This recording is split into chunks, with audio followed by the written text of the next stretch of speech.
আমার এই চ্যানেলে আপনাদের ভীষণ পছন্দের একটি ভিডিও চাঁদ বণিকের পালা। যদিও সেই ভিডিওতে কেবলমাত্র মূলত চাঁদের চরিত্রের ওপরেই আলোকপাত বেশি করা হয়েছিল, সেই জন্যে আমি ভাবলাম যে চাঁদ বণিকের পালা নাটকটি আরো একটু বেশি যদি আলোচনা করা যায় তবে কেমন হয়। কারণ চাঁদ বণিকের পালার মূল চরিত্র চাঁদ সওদাগর হলেও কেবলমাত্র চরিত্র তো একা চাঁদ নয়। সেই কারণে এই পর্বগুলিতে আমি চেষ্টা করব অন্যান্য যে চরিত্রগুলি রয়েছে সেই নিয়ে দু চার কথা আলোচনা করে দেখানোর। সাহিত্যের পথের আজকের পর্বে আমরা চাঁদ সওদাগরের যিনি গুরু ছিলেন, অধ্যাপক ছিলেন, অর্থাৎ বল্লভাচার্য, তাকে নিয়ে কিছু কথা রাখতে চলেছি।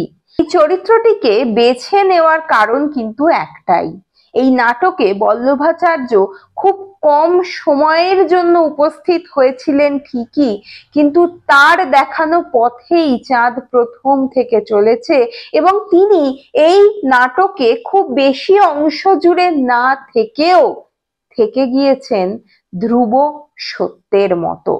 তাই সাহিত্যের পথের আজকের পর্বে থাকবে চাঁদ বণিকের পালা নাটকের আলোচনার আরো একটি নতুন পর্ব, যেখানে আমরা আলোচনা করে দেখব বল্লভাচার্যকে নিয়ে। এই নাটকের সব থেকে বয়োজ্যেষ্ঠ মানুষ হচ্ছেন বল্লভাচার্য। আমরা নাটকটা যখনই পড়ি তখন আমরা বুঝতে পারি যে তিনি একসময় সৎ পথের পথিক ছিলেন, কিন্তু অবস্থার দায়ে পড়ে বা অবস্থার চাপে পড়ে তিনি রাজনীতির পথকে বেছে নিয়েছেন। সেই পথে তিনি হয়ে দাঁড়িয়েছেন সেই অঞ্চলের অর্থাৎ চম্পক নগরীর মহামান্ডলিক। চরিত্রটি কিন্তু বাইরে থেকে একটা বর্ম ধারণ করেছে, আমরা প্রথম অংশে দেখতে পাই। আসলে বলতে গেলে এই বল্লভাচার্য চরিত্রের দুটি রূপ কিন্তু নাট্যকার এই আমাদের এই চাঁদ বণিকের পালা নাটকে দেখিয়েছেন। প্রথম অংশে আমরা যখন এই বল্লভাচার্যকে দেখছি তখন আমরা দেখতে পাচ্ছি যে সে বাইরে থেকে একটি যেন অন্য চরিত্র বা অন্য চরিত্রের বর্ম ধারণ করে রয়েছে। কখন না, যখন সে বেনি মাধবের সঙ্গে চাঁদের সাথে দেখা করতে আসছে। কেন আসছে না, আমরা জানতে পাচ্ছি যে মহামান্ডলিক হিসেবে বেনি মাধব তাকে নিয়ে আসছে চাঁদের কাছে যাত্রা বন্ধ করবার জন্য। সঙ্গে বেনি মাধবের সঙ্গে তিনি আসছেন ঠিকই, কিন্তু এটাও আমরা বুঝতে পাচ্ছি যে বেনি মাধবের সঙ্গ দিলেও সঙ্গে কিন্তু তিনি কোনোদিনই ছিলেন না। অর্থাৎ খানিকটা যেন ক্ষমতা তাকে দেওয়া হলেও তিনি আসলে ক্ষমতাহীন। মান্ডলিক বেনি মাধবী সমস্তটা চালিত করছে মহামান্ডলিকের পিঠে বন্দুক রেখে। কেন না, প্রথমেই বললাম অবস্থার চাপে পড়ে তিনি আজকে এই পথ নিতে বাধ্য হয়েছেন। আমরা জানতে পারি যে তার দুটি পুত্র ছিল, যে পুত্রের প্রথম পুত্রটি যার নাম কিনা সূর্য, সে অকালে মারা যায়। দ্বিতীয় যে পুত্র সে জীবিত, যার নাম ভাস্কর। সেই ভাস্করকে এক সমস্যাহীন সুন্দর জীবন দান করবার আশায় বল্লভাচার্যের মতো মানুষকে, বেনি মাধবের মতো মানুষের কথা শুনে চলতে হয়, ভুলকেও সত্য বলে মনে করতে হয়। তার সামনে খুব সহজে তার পুত্রের নিন্দা বেনি মাধব করে, কিন্তু তা সত্ত্বেও তিনি মানে বল্লভাচার্য গর্জে উঠে থেমে যান এবং অধ্যাপক যেন নিজের মনেই নিজের কথাকে মেনে নেন। কি কথা? যে কথা তিনি নিজেই বলছেন এই নাটকে, যে আরাধ্য ঘটনা তার নিজের বেগেই ঘটনার পারম্পর্য সৃষ্টি করে যায়, আমরা কেবল এই ঘটনার দাস মাত্র।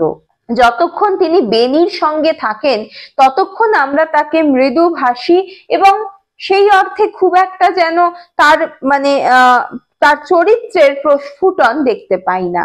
কিন্তু যখনই তিনি বেনি থেকে আলাদা হয়ে কেবলমাত্র চাঁদের সঙ্গে কথোপকথন করতে শুরু করেন, তখন আমরা আসল এই বল্লভাচার্যের চরিত্রকে বুঝতে পারি। মনে হয় তিনি যেন তার ওই বাইরের বর্মকে ছুঁড়ে ফেলে দিয়ে ভিতর থেকে বেরিয়ে আসছেন। খুব সুন্দর কতগুলি পংক্তি রয়েছে এই নাটকে, যেটা অবশ্যই বলা উচিত, যেখানে বল্লভাচার্য বলছেন চাঁদকে, বেনি নয় চন্দ্রধর ঘটনার ডরে, জগতে যেন এক অন্ধকার আকাল নেমেছে তারই ডরে, দেখো না জ্ঞানের সম্মান নেই, বিদ্যার মর্যাদা নেই, সুভদ্র আচার নেই, সুভাষণ নেই, মাংস সুখ ছাড়া অন্য কোনো সুখ নেই, চিন্তা নেই, ভুলে যাও চন্দ্রধর মহৎ কার্যের কথা, ভুলে যাও, শুধু কোনো মতে নিজেরে বাঁচায় রাখো, আদর্শের পাছে ছুটে কোনো লাভ নাই। আমরা বারে বারে এই নাটকটি পড়তে পড়তে ফিরে যাই কার কাছে? জীবনানন্দ দাশের কাছে, সেই বিখ্যাত কবিতার কাছে, যেখানে তিনি বলছেন অদ্ভুত আধার এক এসেছে পৃথিবীতে আজ, যারা অন্ধ সবচেয়ে বেশি আজ চোখে দেখে তারা, যাদের হৃদয়ে কোনো প্রেম নেই, প্রীতি নেই, করুণার আলোড়ন নেই, পৃথিবী অচল আজ তাদের সুপরামর্শ ছাড়া। এক অদ্ভুত আধার পৃথিবীতে এসেছে, সেই কথাই বল্লভাচার্য যেন এইভাবে চাঁদকে বোঝানোর চেষ্টা করছেন, এবং তিনি বলছেন যে ভুলে যাও চন্দ্রধর মহৎ কার্যের কথা, ভুলে যাও। তাতে চাঁদ আশ্চর্য হয়ে জিজ্ঞাসা করছে যে আপনি কি সেই যে কিনা আমাকে ভয় বাঁচতে, মানে কথাটি রয়েছে যে ভয় বাসি, ভয় বাঁচতে বারণ করেছিলেন, সেই অধ্যাপক কি আপনি? আপনি কি মনে করেন যে এখন এই ভঙ্গুর জীবনই জয়ী হবে? তাতে বল্লভাচার্য বলেন, ভুল ভুল মহা ভুল করেছি তখন, ইতিহাস খুলে দেখো অবশেষে চিরকাল মিথ্যা জয়ী হয়ে এলো, ভুল ভুল পৃথিবী যেখানে ছিল সেখানেই আছে, কুচরিত্রা মন্থরার পরামর্শে কইকেই একদিন রামচন্দ্রে বনবাস দেয়, আর তারপরেই আর দিন কুৎসাকারী প্রজাদের কথা শুনে রামচন্দ্র জানকীরে বনেতে পাঠায়, এই হয় অবশেষে কার জয় হয়? চাঁদ অদ্ভুত হয়ে জিজ্ঞাসা করে যে কার মাধ্যমে আপনার এরকম পরিবর্তন হলো, কারণ এটি তো স্বাভাবিক নয়। এক সময় বল্লভাচার্যই তৈরি করেছিলেন চাঁদ বণিকের সাহসকে, তার মানব রূপে তাকে শিক্ষা দিয়েছিলেন, তাকে শিখিয়েছিলেন আদর্শকে লক্ষ্য করে মেনে চলতে, সাধনার পুজো করতে শিখিয়েছিলেন, সত্যেরই জয় হয়। কিন্তু আজ তিনি বলেন পৃথিবীতে চিরকাল মিথ্যা জয়ী হয়ে এলো। চাঁদ আশাহত হয়ে জিজ্ঞাসা করে যে আপনার এই পরিবর্তন কিভাবে সম্ভব? তাতে তিনি বলেন তার যক্ষা রোগী মৃতপ্রায় স্ত্রীর কথা, তাতে তিনি বলেন যে তার সুপুত্র সূর্যের কথা, এদের দুজনের কথায় তিনি বলেন যে যার একজনকে বিত্তহীন স্বামী কোনো যত্ন করতে পারেনি, অপরজন অর্থাৎ তার যে পুত্র সে এক জড়বুদ্ধি প্রজন্মকে বাঁচাতে গিয়ে নিজে মৃত্যুবরণ করেছে। আমরা জানতে পারি এই নাটকে যে তার এই যে সূর্য নামক তার যে বড় যে সন্তান, সেই সন্তান তার স্ত্রী এবং পুত্রকে রেখে একটি ছেলেকে বাঁচাতে গিয়ে, জল থেকে বাঁচাতে গিয়ে মারা যায়। এবং তাতে চাঁদ জিজ্ঞাসা করে যে যে বালককে সে যে পুনর্জন্ম দিয়ে গেল সে তো পরবর্তীকালের পৃথিবী গড়বে। তাতে বল্লভাচার্য বলে যে যে বালককে বাঁচানোর তরে সূর্য প্রাণ দিয়ে গেল, সে হলো গ্রামের এক অতিহীন লম্পটের পুত্র, জন্ম হতে জড় বুদ্ধি, মৃগী রোগাক্রান্ত, তার কোনো ভবিষ্যৎ নেই। অর্থাৎ পরবর্তী এক প্রজন্মের কথা বলছেন বল্লভাচার্য। এটা প্রতীকী অর্থে ব্যবহার করা হচ্ছে এবং তার গলায় ভয়ঙ্কর হতাশা আমরা দেখতে পাই।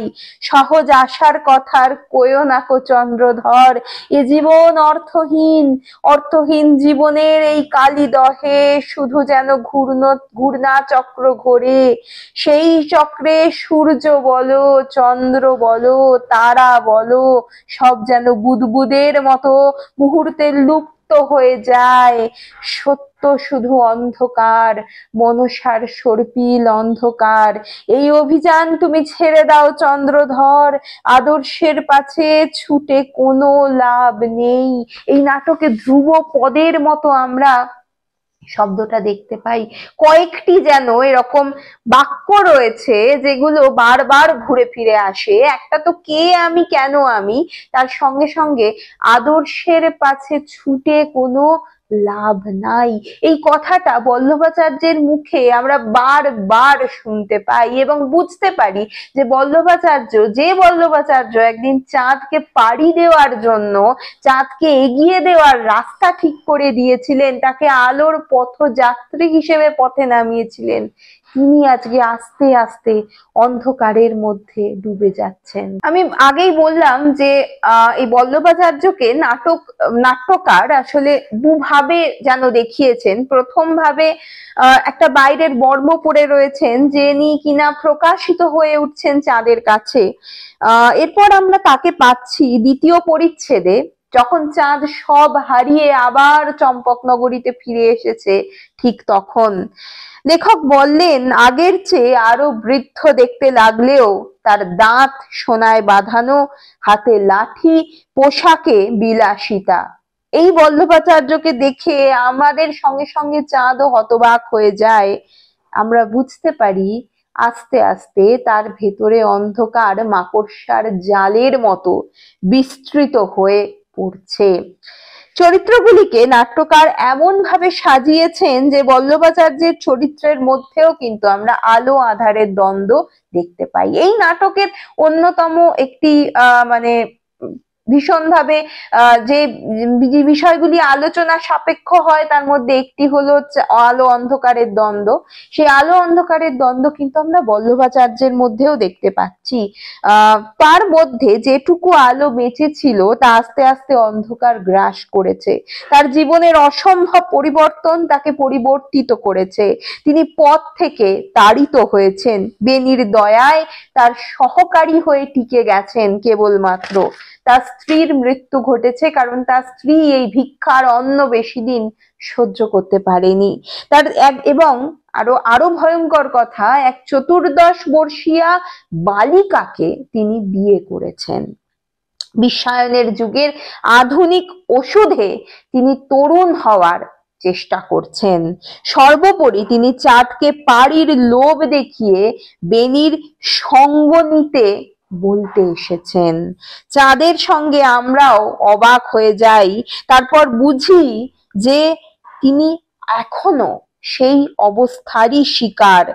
আবারও মনে পড়ে যায় অদ্ভুত আধার এক কবিতার ঠিক শেষ কয়েকটি পংক্তি, যাদের গভীর আস্থা আছে আজও মানুষের প্রতি, এখনো যাদের কাছে স্বাভাবিক বলে মনে হয় মহৎ সত্য বা রীতি কিংবা শিল্প অথবা সাধনা, শকুন ও শেয়ালের খাদ্য আজ তাদের হৃদয়। সত্যি কথাই তো, তার যে হৃদয় সেটা অন্ধকার গ্রাস করে নিয়েছে, তা শকুন ও শেয়ালের খাদ্য হয়ে গিয়েছে, পরজীবীদের আশ্রয় ঘটেছে তার মনের মধ্যে, যে কারণে এই বল্লভাচার্যের এতখানি পরিবর্তন আমরা দেখতে পাই।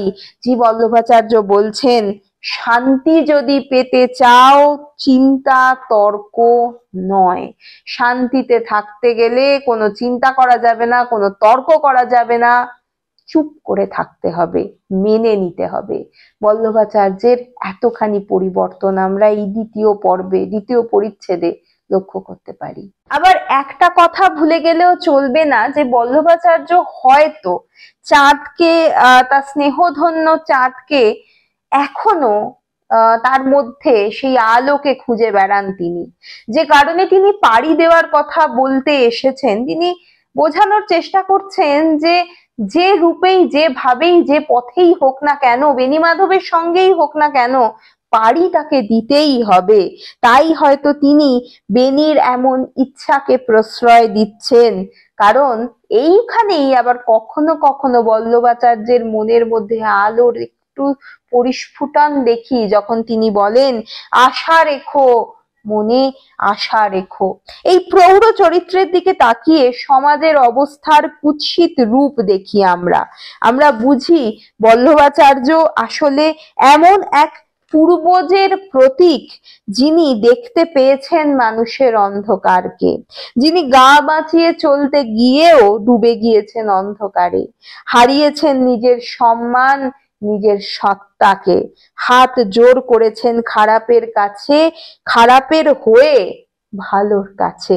কারণ বেঁচে থাকার লড়াই সত্যি ভয়ানক এক লড়াই।